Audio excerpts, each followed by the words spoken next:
The Philadelphia Eagles. Wow. The Philadelphia Eagles do just about everything right. And that's something I've been saying all year. I've been saying all year, and they were one of my sleeper picks at the beginning of the season. I said Nick Sirianni was going to win Coach of the Year. I didn't go as quite all in as I should have and said Jalen Hurts is going to be MVP candidate. But the Eagles do everything right. And now you got to start to wonder, when are the Eagles going to win it? Or sorry, when are they going to lose a game? They have a very easy schedule. The Eagles still being in the NFC East. I do respect the NFC East a lot more than I did coming into the season. Cooper Rush did a good job so far with the Cowboys, and I'll talk about that a little bit later. But looking forward to the Eagles' schedule, they do have a bye week coming up next week, but then they get to play the Steelers, the Texans, the Commanders, the Colts, who finally started to turn things around a little bit, the Packers, who, gosh, wow. I'll talk about the Packers later as well. Packers are a terrible football team. Been trying to say it all year. I've seen so many. I saw so many power rankings earlier on the season saying the Packers are a top 10 team. They're a bottom 10 team in the NFL. They got nothing going on for them. But yeah, they play the Packers. Sorry, my app just my there we go. ESPN just crashed on me. Then they play the Titans, who we'll see how they are. They start off very slow, but they've started to come around a little bit. And so far in the season, they get to play the Giants, which is how things are looking. The Giants are their biggest competition. The Bears, the Cowboys, the Saints, and then the Giants again. The Eagles are favored in every single game for the rest of the season. As long as they stay healthy, as long as Jalen Hurts stays healthy, they are going to be favored in every single game for the rest of the season. And I know it's outlandish to talk about because it's only happened, I think, twice ever. But an undefeated regular season is not outside the realms of possibility for this Philadelphia Eagles team. Jalen Hurts. I love watching Jalen Hurts play. Does he have God given talent, the most God given talent in the league? No. Is he a big stature? No. He's 6 foot, 215 pounds or so, I think. Can squat 600 pounds, which that's phenomenal for a quarterback. I don't think there's many quarterbacks in this league that are doing that. I'm sure there's some that don't even squat at all. But I love Jalen Hurts. Not big in stature, not a cannon of an arm. Nobody ever has called him the most accurate quarterback in the league. Quite the opposite. Last year was bottom 5 in accuracy in the NFL. There's so many things that going into this season to dislike about Jalen Hurts, and he's turned all that around. He's been a highly efficient quarterback, and where some of his deficiencies still are in the passing game. Like we saw a few throws yesterday that he missed. I just recall one on 3rd and 8, had an out route. I think it was to Devonta Smith. I could be wrong on that, but he sails it. It's just a throw you got to hit. But nobody's perfect, and he's earned the ability this year to just, he had a bad throw. And he didn't have the greatest of games yesterday, 15 to 25, 155, 2 touchdowns. By the time the season's over, he'll forget about that. Ground game, 27 yards. So all purpose yards, 177 yards. Or sorry, 182 yards. Math is not my strong suit. And then there's so much more than just Jalen Hurts. We've seen teams throughout history that are so quarterback dominant. So quarterback dominant like the Green Bay Packers.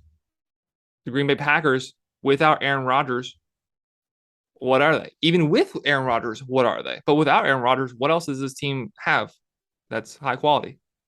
Nothing. Eagles can run the game, have the best running game in the entire league. They are first in rushing touchdowns. They are fourth in rushing yards. Their defense is top 10 in a lot of statistics, top 5 in yards allowed.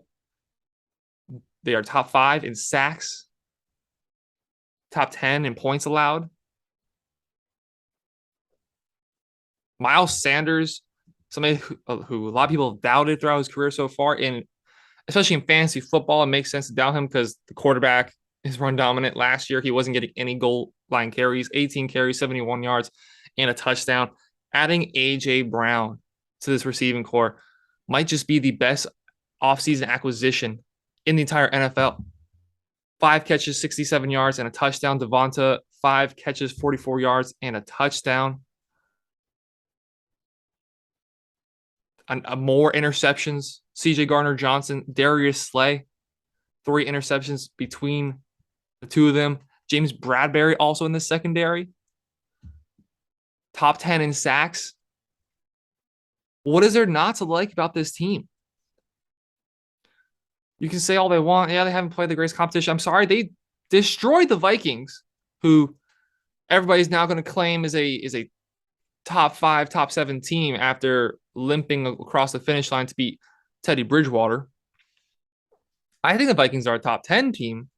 I don't want to get too crazy with them, and I do like them a lot, but there's also a lot of issues. Why can't they run the ball? What's going on with Dalvin Cook? Before yesterday, who else in the receiving game is having a big impact besides Justin Jefferson? Adam Thielen had a good game. Where is there a deficiency in this Philadelphia Eagles team? Experience, okay. Experience, yeah. They don't necessarily they have Fletcher Cox, who has been around, and there's a few pieces still left from the Super Bowl team. Not a lot, but a few. But then they also another sneaky good acquisition, Hassan Reddick on the defensive side of things.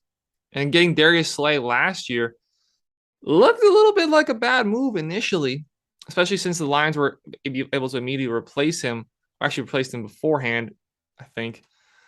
Getting his name escapes me.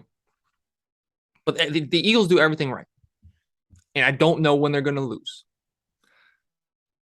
I find myself rooting for them, and it's so odd. My family's all Giants fans. I have a Giants thing on my keychain over there. Even though I'm a Dolphins fan, I'm a Ravens fan. I do like the Giants, and I will talk about the Giants in my next segment and how impressive they have been. But the Eagles are clear cut the best team in the NFL today. The Chiefs Bills wasn't the fireworks show we kind of hoped for. Both teams are kind of filling each other out, and they don't want to make the big mistake that haunts them for the rest of the season until they get to play them again. It was definitely a more slow paced game. Juju had a long touchdown. Josh Allen made some incredible athletic plays, as we know he will, but both teams have their deficiencies. The Chiefs are missing Tyreek Hill. They are missing a go-to receiver outside of Travis Kelce. They are, without a doubt, missing Tyreek Hill. Watching how Tyreek Hill plays with Teddy Bridgewater, they are most certainly missing him. The Bills. Devin Singletary, again, had a good game. Love him. Go Owls. Devin Singletary is not a workhorse back. Stephon Diggs is top 3 or 5 wide receiver in football. Who else do you rely on consistently week in, week out? Gabe Davis has played well, but who do you rely on week in, week out with that team? Josh Allen is the Buffalo Bills. Everybody on the Eagles is part of who they are. Jalen Hurts, an underdog.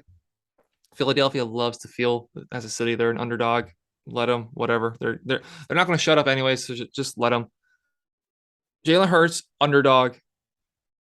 He's a physical player, puts his head down, is very respectful, and somebody that's easy to wrap your arms around. Top 5 running game, top 5 defense, 2 stud receivers, and Dallas Goedert. Haven't even spoke about him at all. Didn't do the greatest yesterday. 2 catches, 22 yards. They do everything well. They are the best team in the NFL.